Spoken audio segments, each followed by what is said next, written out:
Welcome to my class. In Microsoft Excel program, there are a number of financial functions given to us.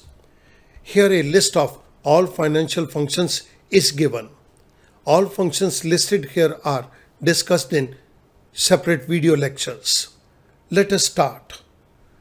इस particular video lecture के अंदर मैं investments और return schedule को take up करूंगा. इसके लिए मैं 4 डिफरेंट फंक्शंस को यूज करूंगा.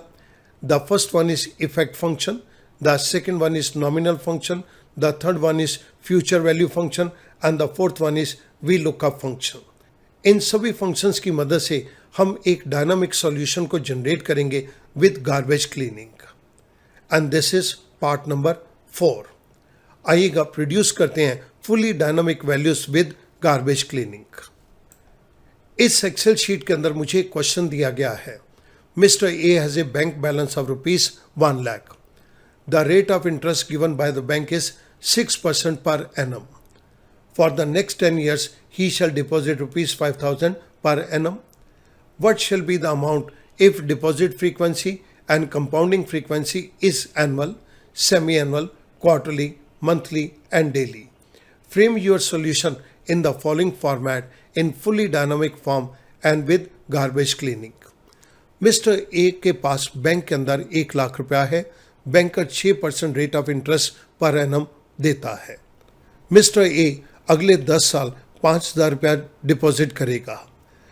अगर डिपॉजिट फ्रीक्वेंसी और compounding frequency annual, semi annual, quarterly, monthly और डेली हो तो उस केस के अंदर मिस्टर ए को कितना अमाउंट 10 साल के बाद मिलेगा. हमें इसके सॉल्यूशन को जनरेट करना है फुली डायनामिक फॉर्म के अंदर विद गार्बेज क्लीनिंग. जब हम कहते हैं fully dynamic form, it means मैं इन सभी वेरिएबल्स के वैल्यू को चेंज कर सकूं. इन वेरिएबल्स की वैल्यू को चेंज कर सकूं तो इसके लिए मुझे बहुत सारी लिस्ट कमांड को टेकअप करना है. मैं आंसर के लिए नेक्स्ट शीट के ऊपर मूव करता हूं जहां पर आपको ये क्वेश्चन नहीं मिलेगा. आंसर के लिए मैं इस पर्टिकुलर एक्सेल शीट के ऊपर मूव कर रहा हूं जहां पर मुझे बहुत सारी इनपुट्स को यहां पर फिल करना है और इन इनपुट्स के लिए मुझे डिफरेंट रेंज दी गई है. मैं इस पर्टिकुलर रेंज को टेकअप करता हुआ यहां पर इनपुट्स को फिल करूंगा. नॉमिनल रेट के अंदर this the rate of interest. So मैंने इस सेल के अंदर क्लिक किया. I go to data tab. Data tab के अंदर I go to data validation. Data validation में सेटिंग्स के अंदर वैलिडेशन क्राइटेरिया के अलाउ ड्रॉप डाउन बॉक्स में मैंने लिस्ट कमांड को सिलेक्ट किया. सोर्स पे मैं क्लिक करता हूं और मैं ये कंप्लीट रेट ऑफ इंटरेस्ट की रेंज को दे देता हूं. आई से ओके. आप यहां पर एक छोटा सा एरो देख रहे हैं. मैं किसी भी रेट ऑफ इंटरेस्ट को यहां पर टेकअप कर सकता हूं. मैं इसी प्रोसेस को 3-4 बार ही रिपीट करूंगा.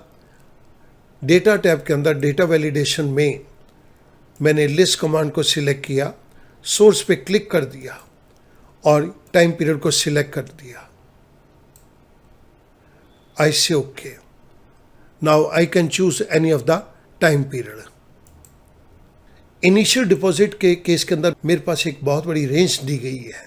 Again I go to data validation. Data validation के अंदर मैं सारे पॉइंट्स को यहाँ पे रिपीट नहीं कर रहा.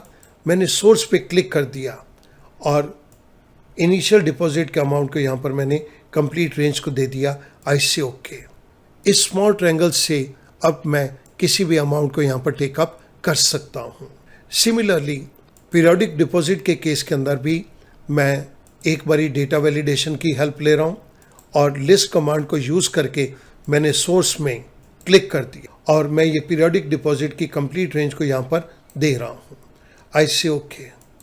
मेरे पास यहाँ पर भी डिफरेंट वैल्यूज़ आ गई और मैं किसी भी वैल्यू को पिकअप कर सकता हूँ.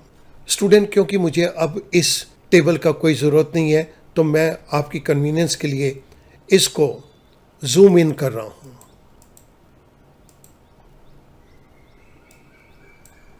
ये मैंने आपकी कन्वीनियंस के लिए इनको जूम इन कर दिया.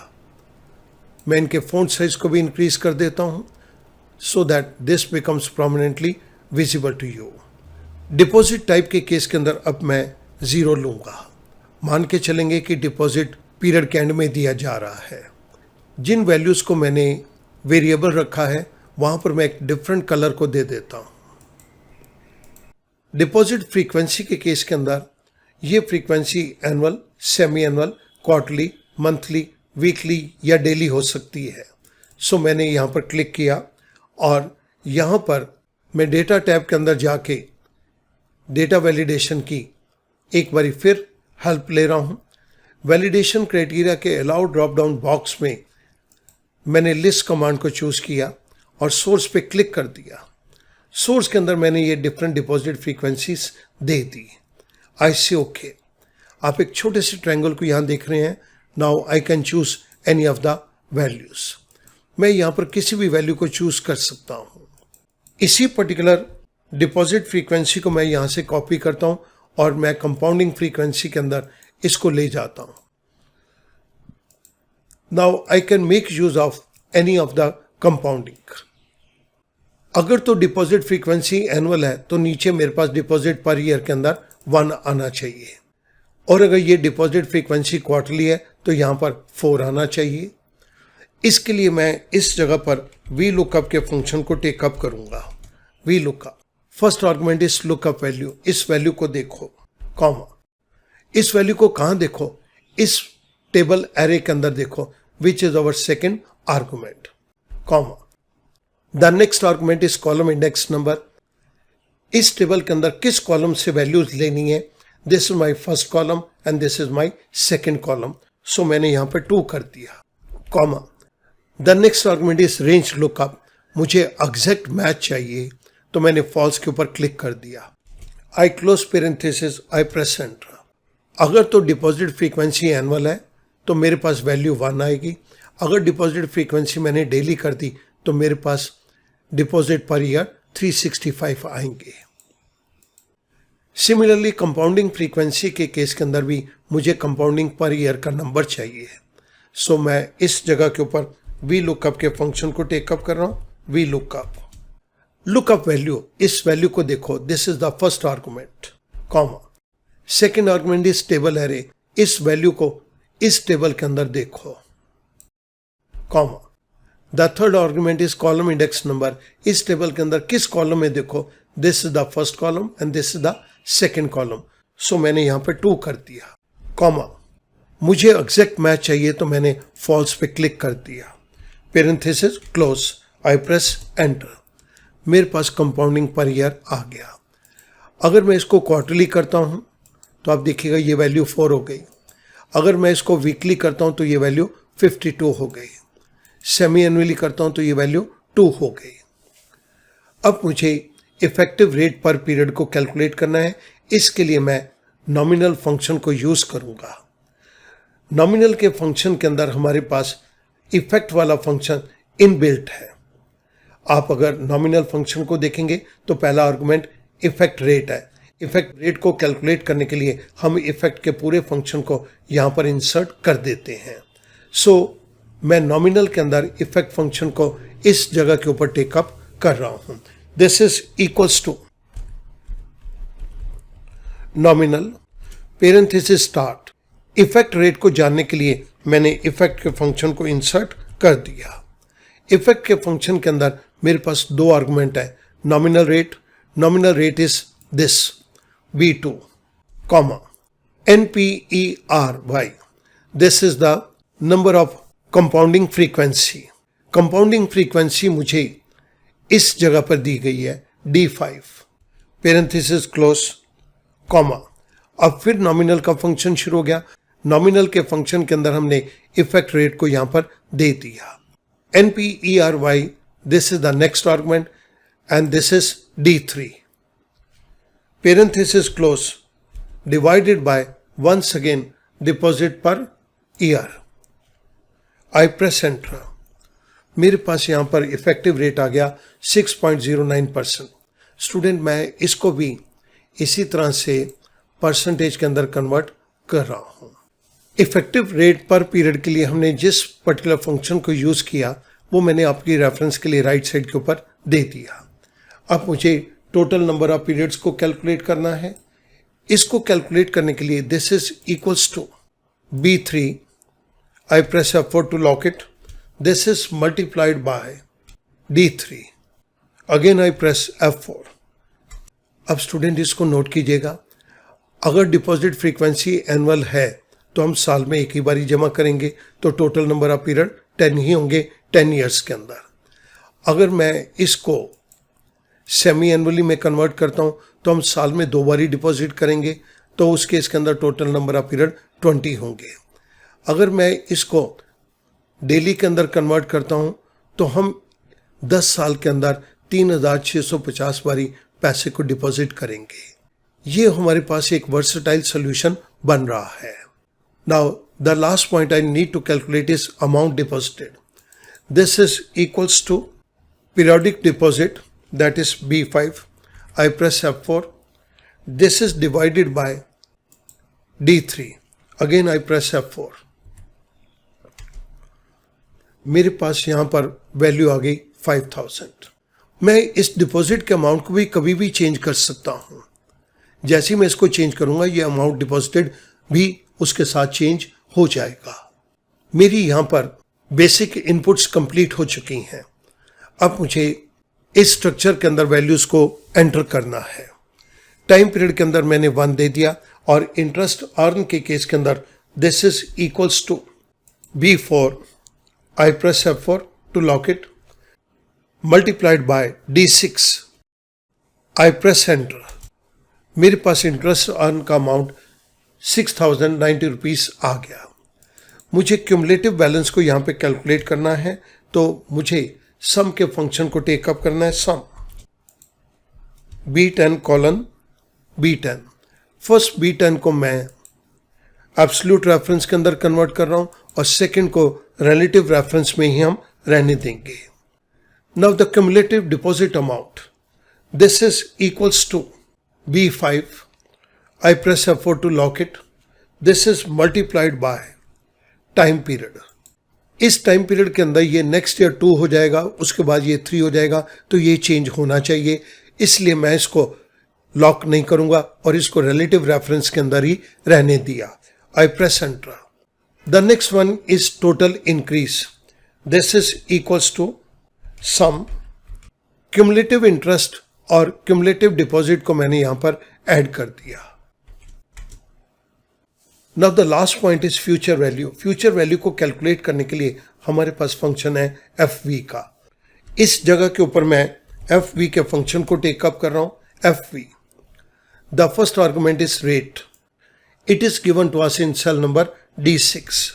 मैंने F4 को प्रेस करके इसको लॉक कर दिया, comma. Second argument is NPER. In this case our NPER is time period, तो ये तो चेंज होना चाहिए, इसको रिलेटिव रेफरेंस में ही रहने देंगे, comma. The next argument is PMT. हम इंस्टॉलमेंट के अंदर कितना अमाउंट देंगे, that is 10,000 rupees in this case. लेकिन ये कैश आउटफ्लो है और मेरी फ्यूचर वैल्यू पॉजिटिव में आए, इसलिए मैं कैश आउटफ्लो को यहाँ पर नेगेटिव कर रहा हूँ और ये मैंने पीरियोडिक डिपॉजिट अमाउंट के ऊपर क्लिक कर दिया। I press F4. मैं F4 इसलिए प्रेस करता हुआ चल रहा हूँ क्योंकि मुझे इनको नीचे ड्रैग करना है और इनकी रेफरेंस चेंज ना हो, comma. Next argument is PV, present value. Present value is ₹1 lakh. ये भी तो हमारा कैश आउटफ्लो था, सो मैं यहां पर इसके लिए एक बारी फिर माइनस दे रहा हूं और मैंने 1 लाख रुपीज के ऊपर क्लिक कर दिया। I press F4, comma. The next is type. Type के केस के अंदर हमें डिपॉजिट टाइप 0 दिया गया है, it means end of the period के अंदर ही पेमेंट होगी, तो मैंने इस 0 पे क्लिक कर दिया। I press F4 to lock it. Parenthesis close. I press enter. जैसे ही मैंने एंटर प्रेस किया, मेरे पास फ्यूचर वैल्यू आ गई 1,16,090 रुपीज। ये मेरी फ्यूचर वैल्यू है आफ्टर 1 ईयर। अगर मिस्टर A 1 लाख रुपया उसके बैंक अकाउंट में है और वो 10,000 रुपया डिपॉजिट करता है 1 साल के लिए ही, तो उसे 1 साल के बाद ये फ्यूचर वैल्यू वाला अमाउंट मिल जाएगा। Now I move on to the second line. यहां से मैं गार्बेज क्लीनिंग को इंप्लीमेंट करूंगा। If A10 is less than D7. I press F4 to lock it. Comma. अगर एक 10 से कम है तो यहां पर एक की वैल्यू के अंदर एक और ऐड कर दो, कॉमा। और अगर A10 के अंदर दी गई वैल्यू इस 10 नंबर से कम नहीं है तो यहां पर ब्लैंक छोड़ दो। क्योंकि स्टूडेंट एक 10 से कम है तो यहां पर ट्रू वाला पार्ट एग्जीक्यूट हो गया, A10 की वैल्यू के अंदर 1 को हमने ऐड कर दिया। अब इंटरेस्ट अर्न के केस के अंदर मैं गार्बेज क्लीनिंग को ले रहा हूं। If A11 is equals to blank, comma, तो इसको ब्लैंक छोड़ दो, कॉमा। नहीं तो यहां पर F10 multiplied by effective rate that is D6, I press F4, I close parenthesis, I press enter। मेरे पास with garbage cleaning interest earn का अमाउंट यहां पर आ गया। अब मैं इस सेकेंड लाइन के अंदर पूरी के अंदर गार्बेज क्लीनिंग को इंप्लीमेंट कर रहा हूं। If A11 is equals to blank, comma, तो इसको ब्लैंक छोड़ दो, कॉमा। नहीं तो यहां पर क्यूमुलेटिव इंटरेस्ट को कैलकुलेट कर दो। क्यूमुलेटिव इंटरेस्ट को कैलकुलेट करने के लिए हम सम के फंक्शन को इंप्लीमेंट करेंगे और उसके अंदर मैंने ये range they the B10 to B11। B10 को हम एब्सोल्यूट रेफरेंस के अंदर कन्वर्ट कर देंगे ताकि इसका रेफरेंस चेंज ना हो। Parenthesis close. अभी मैंने सम के फंक्शन को क्लोज किया है, अब मैं एक और पेरेंथेसिस लगा के इफ के फंक्शन को क्लोज कर रहा हूं। आई प्रेस एंटर। मेरे पास क्यूमुलेटिव इंटरेस्ट का अमाउंट आ गया। आप इंटरेस्ट अर्न के दोनों पीरियड के अमाउंट को कैलकुलेट करेंगे, then this becomes cumulative interest. Now I need to calculate the cumulative deposit. If A11 is equals to blank, comma, तो इसको ब्लैंक ही छोड़ दो, कॉमा। नहीं तो B5, I press F4 to lock it. This is multiplied by A11, parenthesis close, I press enter। मेरे पास second year के अंदर ये अमाउंट 20,000 हो जाएगा क्योंकि हम 10,000 रुपीज पर एनम को डिपॉजिट कर रहे हैं। Total increase, this is equals to if A11 is equals to blank, comma. अगर तो ये ब्लैंक है तो इसको ब्लैंक ही छोड़ दो, कॉमा। नहीं तो यहां पर सम के फंक्शन को इंप्लीमेंट करो, सम C11 to D11, parenthesis close. ये मैंने सम के फंक्शन को क्लोज किया है। एक और पेरेंथेसिस लगा के मैंने इफ के फंक्शन को क्लोज कर दिया। I press enter. मेरे पास टोटल इंक्रीज की वैल्यू आ गई। फ्यूचर वैल्यू के केस के अंदर भी मुझे यहां पर गार्बेज क्लीनिंग को देना है। If A11 is equals to blank, comma, तो इसको ब्लैंक ही छोड़ दो, कॉमा। नहीं तो यहां पर FV के फंक्शन को कैलकुलेट करो, फ्यूचर वैल्यू के फंक्शन को कैलकुलेट करो। The first argument is rate, this is the rate given to us, I press F4, comma. The next argument is NPER, this is the time period, इसको हम relative reference में ही रखेंगे, comma. The next one is PMT, हम जो periodic deposit दे रहे हैं that is PMT। क्योंकि ये कैश आउटफ्लो है तो मैं यहां पर माइनस का सिंबल देके B5 पे मैंने क्लिक कर दिया। I press F4, comma. The next argument is PV, present value, this is ₹1 lakh. क्योंकि ये भी मिस्टर ए ने बैंक को पैसा पहले दिया है तो ये भी एक कैश आउटफ्लो है। मैं यहां पर इसको माइनस का सिंबल दे रहा हूं so that we get future value in positive. I press F4 to lock it, comma. The next is type. Type के केस के अंदर हमें डिपॉजिट टाइप 0 दिया गया है। I press F4 to lock it. हम पीरियड के एंड में पे करेंगे। मैंने यहां पे FV के फंक्शन को क्लोज किया और उसके साथ मैंने इफ के फंक्शन को क्लोज किया। आई प्रेस एंटर। मेरे पास यहां पर फ्यूचर वैल्यू निकल कर आ गई। अब स्टूडेंट मैं इस सेकेंड लाइन को कंप्लीट सिलेक्ट करता हूं और फिल हैंडल की मदद से मैं इसको नीचे ड्रैग कर रहा हूं।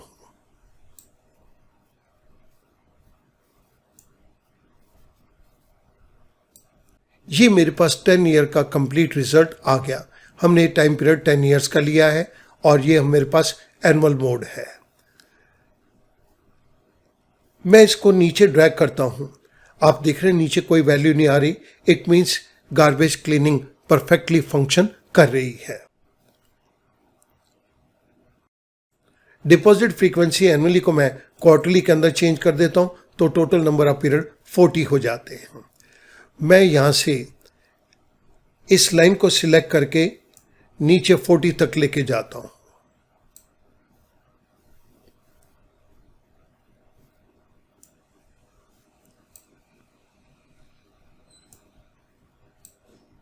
आप देख रहे हैं कि 40 के बाद हमारे पास कोई वैल्यू यहां पर नहीं आई। अगर मैं यहां पर क्वार्टरली से इसको मंथली कर दूं तो ये मेरे पास 120 मंथ्स बन जाएंगे। मैं आपको 120 मंथ्स तक इसको लेके दिखा रहा हूं।